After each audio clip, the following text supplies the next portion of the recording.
मित्रों, मृत्यु एक ऐसा सच है जिसे चाह कर भी झूठलाया नहीं जा सकता।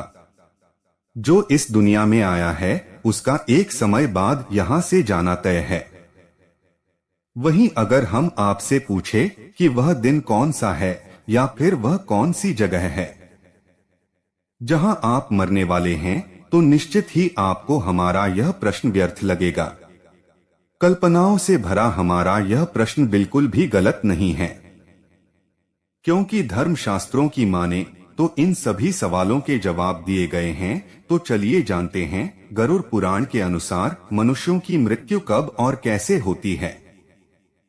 नमस्कार मित्रों, आप सभी का स्वागत है हमारे YouTube चैनल पर। आपसे अनुरोध है कि चैनल को सब्सक्राइब करें और कमेंट में जय श्री नारायण लिखकर परमात्मा को अपना आभार व्यक्त करें। मित्रों, गरुड़ पुराण की माने तो जिस समय मनुष्य की मृत्यु होने वाली होती है, वह बोलने की कोशिश करता है लेकिन बोल नहीं पाता है। बढ़ते समय के साथ मनुष्य के बोलने की, सुनने की शक्ति नष्ट हो जाती है। उस समय शरीर से अंगूठे के बराबर आत्मा निकलती है, जिसे यमदूत पकड़कर यमलोक ले जाते हैं। गरुड़ पुराण में ऐसा वर्णन मिलता है कि यमराज के दूत आत्मा को यमलोक तक ले जाते हैं, उसे डराते हैं और उसे नरक में मिलने वाले दुखों के बारे में बताते हैं। यमदूतों की ऐसी बातें सुनकर आत्मा जोर जोर से रोने लगती है। गरुड़ पुराण के मुताबिक मरते समय आत्मा शरीर के 9 द्वारों में से किसी से भी शरीर छोड़ती है। यह 9 द्वार दोनों आंखें, दोनों कान, दोनों नासिका, मुंह या फिर उत्सर्जन अंग है। जिस व्यक्ति की आत्मा उत्सर्जन अंग से निकलती है, मरते समय वह मल मूत्र त्याग देते हैं। हालांकि गरुड़ पुराण में इस तरह से प्राण का त्यागना अच्छा नहीं माना जाता।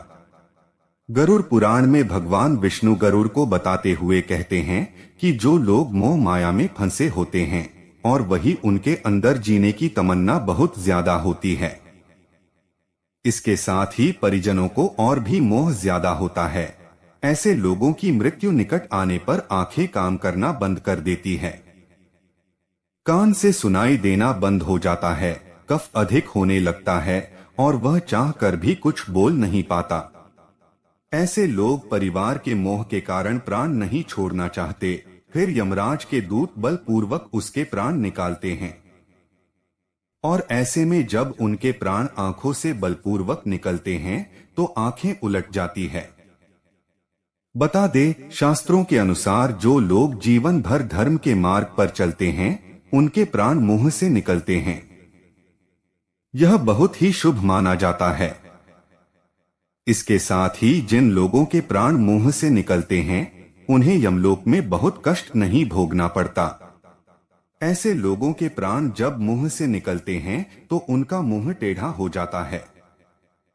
शास्त्रों के अनुसार नाक से प्राणों का निकलना भी बहुत शुभ माना जाता है। गरुड़ पुराण के मुताबिक इस तरह से उन्हीं लोगों के प्राण निकलते हैं जिन्होंने परिवार में रहते हुए सारे फर्ज निभाए हो और मन को बैरागी भी बना लिया हो। बता दे, मौत से पहले आत्मा शरीर से निकलकर कुछ देर तक अचेत अवस्था में रहती है। आत्मा को इस प्रकार का अनुभव होता है जैसे कठिन परिश्रम से थका हुआ मनुष्य गहरी निद्रा में होता है, लेकिन कुछ पल में यह अचेत से सचेत हो जाती है और उठकर खड़ी हो जाती है। मित्रों, जब व्यक्ति के शरीर से आत्मा निकलती है तब उसे कुछ समय तक पता ही नहीं चलता कि वह शरीर से अलग है। वह उसी प्रकार व्यवहार करती है जैसे शरीर में रहते हुए उसका व्यवहार था। आत्मा अपने सगे संबंधियों को आवाज देती है पर वह सुन नहीं पाते हैं, जिसके चलते आत्मा को बेचैनी और छटपटाहट होने लगती है। आत्मा परेशान होकर सभी लोगों से कुछ कहना चाहती है, पर उसकी आवाज बस उस तक ही गूंज कर रह जाती है, क्योंकि वह भौतिक नहीं अभौतिक ध्वनि होती है और मनुष्य केवल भौतिक चीजों को ही महसूस कर सकता है। शरीर के मृत हो जाने पर आत्मा अपने परिजनों को रोते बिलखते देखकर दुखी होती है और खुद भी दुख से परेशान होकर रोती है, लेकिन उसके वश में कुछ नहीं होता। वह लाचार होकर सब कुछ देखने और अपने जीवन काल में किए गए कर्मों को याद करके दुखी होती है। यम के दूत आत्मा से कहते हैं कि चलो अब यहाँ से चलने का समय आ गया है, और कर्मों के अनुसार उसे लेकर यम मार्ग की ओर चल पड़ते हैं। वही मृत्यु के बाद मनुष्य के कर्मों के अनुसार उसे स्वर्ग या नरक मिलता है। बता दें, गरुड़ पुराण के अनुसार सबसे पहले मृत्यु के बाद आत्मा को यमदूत केवल 24 घंटों के लिए ही यमलोक ले जाते हैं, और इन 24 घंटे के दौरान आत्मा को उसके द्वारा किए गए सभी पाप और पुण्य दिखाई जाते हैं। इसके बाद उस आत्मा को फिर से वही छोड़ दिया जाता है जहां उसने अपने प्राणों का त्याग किया था, और अगले 13 दिनों तक यह आत्मा वही रहती है।